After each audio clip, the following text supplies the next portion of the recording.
Hi guys, bed सोर elderly patient जो होते हैं, बूढ़े पेशेंट आईसीयू के अंदर एडमिट होते हैं, उनके अंदर यहाँ पर या फिर अगर वो आईसीयू में इस तरह की पोजीशन में लेटे होते हैं बहुत लंबे टाइम तक, तो ये पॉइंट्स होते हैं जहाँ पे कि उनको जख्म बन जाते हैं और उन जख्म बनने को हम लोग बेड सोर बनना कहते हैं। ये बहुत ही जिसको बोलते हैं कॉम्प्लेक्स प्रॉब्लम होती है और कॉम्प्लेक्स और डिफ़िकल्ट टू ट्रीट होती है। बनती क्या है पहले वो समझ लो। देखिए, कोई भी पेशेंट अगर इस पोजीशन में लेटा हुआ है तो जहाँ जहाँ पर डॉट्स लगे हुए हैं ये पॉइंट्स पर उसके प्रेशर आएगा। जैसे कि वो सीधा लेटा हुआ है तो उसके हिप्स के यहाँ पर प्रेशर आएगा, कोहनी के यहाँ पर प्रेशर आएगा, शोल्डर्स पे प्रेशर आएगा, हेड पर प्रेशर आएगा, पाँव पर प्रेशर आएगा। और सेम पेशेंट अगर इस तरह से बेड पर इस पोजीशन में बैठा हुआ है कंटिन्यूस, तो यहाँ पर प्रेशर आएगा। तो प्रेशर आना कोई प्रॉब्लम वाली बात नहीं होती है। प्रॉब्लम वाली बात होती है कंटिन्यूस प्रेशर रहना। अब पेशेंट है वो 2 घंटे से ज़्यादा इसी पोजीशन पर है तो इन पॉइंट्स पर कुछ चेंजेस आने लगेंगे, राइट। जनरली होता क्या है कि हम लोग सोते हैं तो हर 2 घंटे हम लोग पोजीशन चेंज करते रहते हैं। अब आप बोलेंगे ऐसा होता है क्या? यस, ऐसा होता है। इवन जब आप रात को सोते भी हैं तो भी आपकी बॉडी ऑटोमेटिकली कुछ ना कुछ पोजीशन चेंज कर लेती है, थोड़ी बहुत पोजीशन चेंज कर लेती है, जिसकी वजह से कंटिन्यूस इन जगहों पर प्रेशर नहीं आता है। लेकिन जो पेशेंट आईसीयू में होते हैं, वेंटिलेटर पे होते हैं, बहुत ज़्यादा सीरियसली बीमार होते हैं, तो उन पेशेंट में क्या होता है, पोजीशन चेंज होती नहीं है, किसी ने ध्यान नहीं दिया और वो कंटिन्यूसली इसी पोजीशन में एक दिन तक पड़े रहते हैं और फिर वहाँ पर उनके इरिवर्सिबल चेंजेस मतलब कि जख्म जैसा बन जाता है। इसीलिए किसी भी पेशेंट की जब लंबी सर्जरी होती है, जो कि सर्जरी 8 घंटे या 8 या 10 घंटे से ज़्यादा चलती है, तो उसको जब हम लोग शिफ्ट करते हैं ना तो हम लोग चेक करते हैं कि कहीं पे इसको बेड सोर तो नहीं बन गया क्योंकि सर्जरी 8 घंटे चली थी, राइट।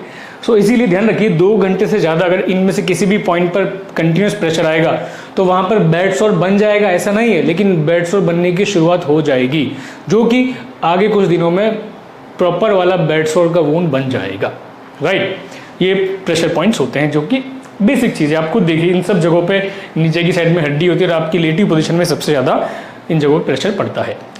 सेकंड चीज़ में हम लोग देखेंगे अगर आप पेशेंट की इस पोजीशन को रखेंगे कंटिन्यूअस तो यहाँ पर लाल लाल के जो पॉइंट्स हैं यहाँ पर प्रेशर बनेगा और पेशेंट को बेड सोर बन जाएगा। लेकिन हम लोग पोजीशन चेंज कर देंगे तो डेफिनेटली फिर प्रेशर जो होगा वो इन पॉइंट्स पर आ जाएगा। तो ध्यान रखिए जब भी आपको पेशेंट को, कोई भी पेशेंट आईसीयू में है, आपका पेशेंट बूढ़ा पेशेंट, ओल्ड एज का पेशेंट, तो जब हम लोग जाते हैं उनको देखने के लिए और हमको पता पड़ता है कि पेशेंट को बेड सोर है, उन्होंने प्लास्टिक सर्जन को बुलाया, तो हम लोग यही बोलते हैं रिलेटिव को बुला के कि आप अपने पेशेंट की पोजीशन ना हर 2 घंटे बाद चेंज करिए। तो बोलते हैं सर पोजीशन चेंज करने का मतलब क्या है? तो हम उनको बोलते हैं कि देखिए एक बार राइट साइड में टर्न कर दीजिए, फिर 2 घंटे बाद इनको लेफ्ट साइड में टर्न कर देना, फिर 2 घंटे बाद सीधे लेटा देना। तो 6 घंटे में आपको इनकी 2 बार पोजीशन चेंज करनी पड़ेगी, एक बार राइट साइड में, एक बार लेफ्ट साइड में और एक बार सीधे लेटाना है। तो ऐसे हर 2 घंटे में करने से आप एक पर्टिकुलर पॉइंट पर प्रेशर बनने से और घाव बनने को रोक सकते हैं, या जहाँ पर बेड सोर बन गया है उस बेड सोर को बढ़ने से रोक सकते हैं। तो सबसे इंपॉर्टेंट पॉइंट जो कि डॉक्टर ही नहीं करता है, ये तो पेशेंट के रिलेटिव करते हैं, या तो हॉस्पिटल में नर्सिंग स्टाफ करता है या फिर पेशेंट के रिलेटिव करते हैं। Believe me guys, nursing staff नहीं करता है। आप किसी भी हॉस्पिटल जाओ, मुझे इंडिया के टॉप 10 हॉस्पिटल्स का नाम बताओ, मैं बहुत बड़े बड़े हॉस्पिटल्स में काम कर चुका हूँ, आप मुझे नाम बताओ, मैं बताता हूँ आपको, नहीं करते। तो सबसे ज़्यादा ध्यान ना पेशेंट के रिलेटिव को रखना है।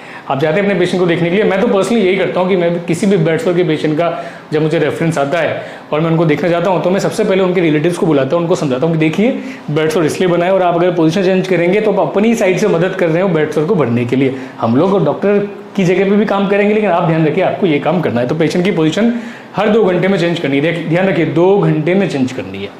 अब मैं तीसरे फोटो के ऊपर जाता हूँ। इसमें देखूंगा तो मैं देखिए पेशेंट की बेडशीट जो होती है ना हॉस्पिटल के अंदर, वो हॉस्पिटल हो गया, घर हो गया, वहाँ पे जो ऐसे प्लास्टिक की बेडशीट होती है, ये भी बहुत इंपॉर्टेंट फैक्टर रोल प्ले करती है बेड सोर को बनने में। आप लोग क्या करते हैं, आपको लगता है यार पेशेंट बेड पे ही सूसू पॉटी कर देता है, चलो प्लास्टिक की बेडशीट बिछा देते हैं ताकि बेड गंदा नहीं होगा। वहीं पर आप सबसे बड़ी गलती कर रहे हैं। प्लास्टिक की बेडशीट सबसे पहला काम तो ये करती है कि मॉइस्चर जो होता है उसको रिटेन करके रखती है। पेशेंट को जो भी पसीना आएगा, गीलापन होगा, वहीं के वहीं दबा रहेगा और उससे स्किन और बेडशीट में फ्रिक्शन फोर्स, मतलब कि रगड़ वाला फोर्स होता है ना, वो बढ़ जाएगा और बेड सोर बनने की पॉसिबिलिटी बढ़ जाएगी, राइट। पहली चीज़। दूसरी चीज़ क्या करती है, ये पेशेंट की जो पार्ट है, जो भी गीला हुआ हिस्सा है, उसमें जिसको बोलते हैं नमी की मात्रा को ज़्यादा बढ़ा देती है और फिर वहाँ पर घाव बनने की जो प्रोपेंसिटी या जो पॉसिबिलिटी होती है वो बढ़ जाती है। तो ध्यान रखिए, प्लास्टिक की शीट जो होती है वो कभी भी यूज़ मत करिए। आप ट्राई करिए कि उस प्लास्टिक की शीट को हटा दो वहाँ से।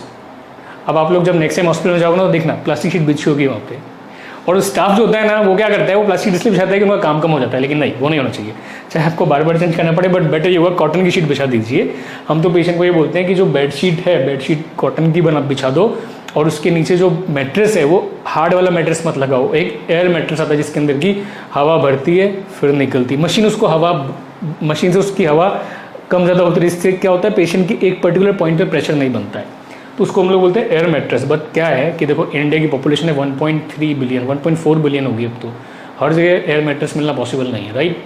गांव में नहीं मिलता, छोटी सिटीज़ में नहीं मिलता, तो वहाँ पे क्या करना है, वहाँ पे कॉटन की शीट लगाना है, हार्ड मैट्रेस नहीं लगाना है। हार्ड मैट्रेस नहीं लगाएंगे तो डेफिनेटली आप बेड सोर को अगर बन गया तो उसको बढ़ने से रोक देंगे, अगर बेड सोर नहीं बना है तो उसको बनने से रोक सकते हैं।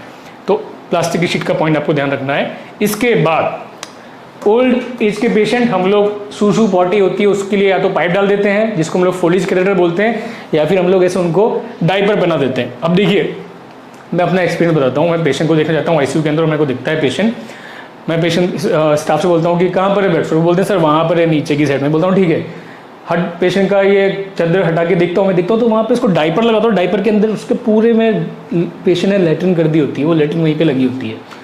पूछते हैं कब से लगी, बोले पता नहीं है कब से लगी है। अब क्या होता है कि जब वो लेटरिन या पेशाब निकल जाता है ना, वो डायपर के अंदर ही रहता है, तो वो उसके अंदर ऐसे वाले एसिड्स होते हैं जिसको बोलते हैं खराब वाले एसिड, या उसका पीएच इतना कम होता है कि वो जो स्किन होती है वहाँ पे, उस स्किन को ख़राब करने लगता है। यस, अगर पेशेंट की लेटरिन वहाँ पर पड़ी रहेगी डायपर के अंदर, आप उसको चेंज नहीं करेंगे, या सूसू पड़ी रहेगी, सूसू के अंदर अमोनिया होता है, लेटरिन के अंदर फिनोलिक एसिड होते हैं, ये सब एसिड क्या होते हैं, पीएच को कम कर देते हैं और स्किन को ख़राब कर देते हैं। तो लंबे टाइम तक अगर वहाँ पर डायपर में सूसू पोटी लगी रहेगी तो भी वहाँ पर बेड सोर बनने की पॉसिबिलिटी बन जाएगी, क्योंकि वो स्किन को खराब करेंगे। तो ध्यान रखिए, हमेशा डायपर क्लीन होना चाहिए, सबसे इंपॉर्टेंट पॉइंट ये भी ध्यान रखिए। हाँ, डायपर क्लीन, ये लोग ध्यान नहीं रखते हैं। अच्छा, इसके बाद में ये वाला पाउडर, सर ये पाउडर लिख दो बेड सोर के लिए, पाउडर लगाएंगे सर, ये पाउडर लगाएं, ऐसे पाउडर लिख दो उनको दोबारा। भाई ये कैंडिडेट पाउडर जो होता है ना, ये एंटी फंगल पाउडर होता है। बेड सोर के पेशेंट में क्या कर रहे हो आप, इस पाउडर को लगाए कुछ फायदा नहीं होने वाला है, बिलीव मी गाइस, कुछ फायदा नहीं होने वाला है। फ़ायदा होगा पोजीशन चेंज करने से, पेशेंट की बेडशीट चेंज करने से, प्लास्टिक शीट को अवॉइड करने से, उसके डायपर को क्लीन रखने से फ़ायदा होगा। ये पाउडर लगाने से बेड सोर ठीक नहीं होगा, राइट। सो ये पाउडर अगर आपका डॉक्टर आपको बोलता है तो आप उससे पूछिए सर इसका फ़ायदा क्या होगा, ये एंटी फंगल है तो इसको लगाने से एक्चुअली क्या फ़ायदा होगा, क्या मॉइस्चर कम करेगा ये या क्या करेगा, पूछो एक बार ज़रा, फिर लगाओ, राइट। सो ये चीज़ ध्यान रखिएगा। एंड फाइनली आपको मतलब मैं एज ए सर्जन जब पेशेंट को देखना चाहता हूँ तो मैं पेशेंट की फाइल खोलता हूँ और देखता हूँ, ये 2 रिपोर्ट सबसे इंपॉर्टेंट होती है। इसके अलावा भी देखता हूँ कल्चर रिपोर्ट क्या है, एक्सरे क्या है, बेड सोर बना कितने दिन से है, क्या है, बट सबसे इंपॉर्टेंट मैं उसका लीवर फंक्शन टेस्ट के अंदर उसका सीरम एल्ब्यूमिन लेवल, ये वाला सीरम एल्ब्यूमिन जो यहाँ पर लिखा हुआ है दिस वन, ये सीरम एल्ब्यूमिन मैं देखता हूँ पेशेंट का कितना है। और दूसरा उसका जो हीमोग्लोबिन लेवल कितना है, सीबीसी रिपोर्ट चेक करता हूँ, उसके अंदर मैं देखता हूँ उसका हीमोग्लोबिन लेवल कितना है। ये जो दो रिपोर्ट होती है, सीरम पेशेंट का एल्ब्यूमिन मतलब प्रोटीन लेवल कितना है खून के अंदर, और खून के अंदर हीमोग्लोबिन की मात्रा कितनी है, ये 2 चीज़ें आप हमेशा देखिए बेड सोर वाले पेशेंट में कम होगी। अगर आपके पेशेंट का हीमोग्लोबिन लेवल कम है, वो तो आपको रिपोर्ट में देख के पता पड़ जाएगा, 9 आ रहा है, 8 आ रहा है तो डेफिनेटली कम है, 10 आ रहा है तो 10 भी कम ही होता है। अगर हीमोग्लोबिन लेवल कम है और serum albumin, serum protein level भी कम है खून के अंदर, तो फिर आपके पेशेंट को ठीक होने में 5-6 महीने से ज़्यादा टाइम भी लग सकता है। लेकिन अगर आपके पेशेंट का हीमोग्लोबिन लेवल अच्छा है, प्रोटीन लेवल भी अच्छा है, तो बिलीव मी गाइस आपका पेशेंट बस ऐसे ठीक होगा। आप बस इतनी केयर कर लीजिए, पोजीशन चेंज करना है, डायपर क्लीन रखना है, बेडशीट देना है, उसकी केयर करना है, फटाफट हील हो जाएगा। लेकिन 90% पेशेंट के अंदर सीरम एल्ब्यूमिन बहुत कम होता है और हीमोग्लोबिन भी कम होता है। अब आंसर, सर सीरम एल्ब्यूमिन कम है तो हमने सुना एल्ब्यूमिन का इंजेक्शन आता है तो वो लगा दें क्या, नहीं, वो नहीं देना है। एल्ब्यूमिन का इंजेक्शन एल्ब्यूमिन सिर्फ 1 या 2 दिन तक ही बढ़ा के रखता है, बाद में फिर वापस बैक टू नॉर्मल आ जाएगा, बैक टू लो आ जाएगा वो। तो एल्ब्यूमिन के इंजेक्शन से एल्ब्यूमिन मत बढ़ाइए, पेशेंट को प्रोटीन रिच डाइट दीजिए, जैसे कि अंडा, पेशेंट आपका अंडा खा सकते तो अंडा दीजिए। अगर पेशेंट वेजिटेरियन है तो उसको पनीर ज़्यादा दीजिए, पनीर खाने के दीजिए, खाने में दही दीजिए, दूध दीजिए, या फिर प्रोटीन पाउडर दूध में मिला के दे दो।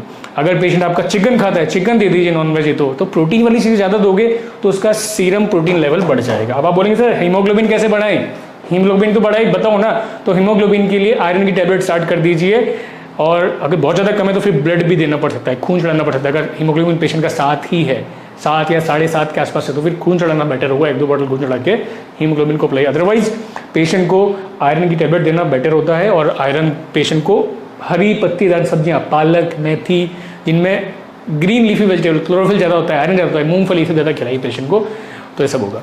ये देखिए, ये वीडियो से ना बहुत अच्छे डॉक्टर नहीं बन जाओगे देख के, अपने पेशेंट को खुद ट्रीट नहीं करना चाहोगे, लेकिन आपको अंडरस्टैंडिंग हो जाएगी कि बेड सोर को हम लोग कैसे ट्रीट कर सकते हैं। रियलिटी ये है कि हम लोग हॉस्पिटल में जाते हैं ना, तो ये वाले जो पेशेंट होते हैं ना बेड सोर वाले, सबसे ज़्यादा ये वाले पेशेंट नेग्लेक्टेड होते हैं रियल में। इनकी कोई केयर नहीं करता है, ना तो इनके घर वाले केयर करते हैं, ये सही बात है, इनके घर वाले भी केयर नहीं करते। सारे पेशेंट ओल्ड एज वाले होते हैं, 70, 75, 80 वाले, इनके घर वाले भी इनकी केयर नहीं करते हैं। फिर नर्सिंग स्टाफ भी, मतलब मैं ब्लेम नहीं कर रहा हूँ, क्योंकि नर्सिंग स्टाफ के पास ऑलरेडी बहुत सारा काम होता है। आईसीयू के अंदर 20 पेशेंट्स होते हैं और एक सिर्फ सिंगल नर्सिंग स्टाफ को सब मैनेज करने पड़ते हैं कुछ हॉस्पिटल्स के अंदर, तो उनकी भी गलती नहीं है, राइट। वो भी तो ह्यूमन, उनके घर में भी तो पेरेंट्स होते हैं, तो वो क्यों करेंगे। लेकिन डेफिनेटली थोड़ी मैन पावर की भी कमी होती है, तो ये लोग सबसे ज़्यादा नेग्लेक्ट होते हैं। लेकिन आप अगर इसको नॉलेज होगा तो आप खुद उनकी ट्रीटमेंट कर सकते हैं। और हाँ, डॉक्टर से कंसल्टेशन जरूर ले लीजिए ये सब करने से पहले, और इतना ध्यान रखेंगे तो अच्छा रहेगा। So this is brief ad about the bed sore, जो कि बहुत कॉमनली देखने को मिलता है। And that is all. Thanks for watching, nice day, bye bye.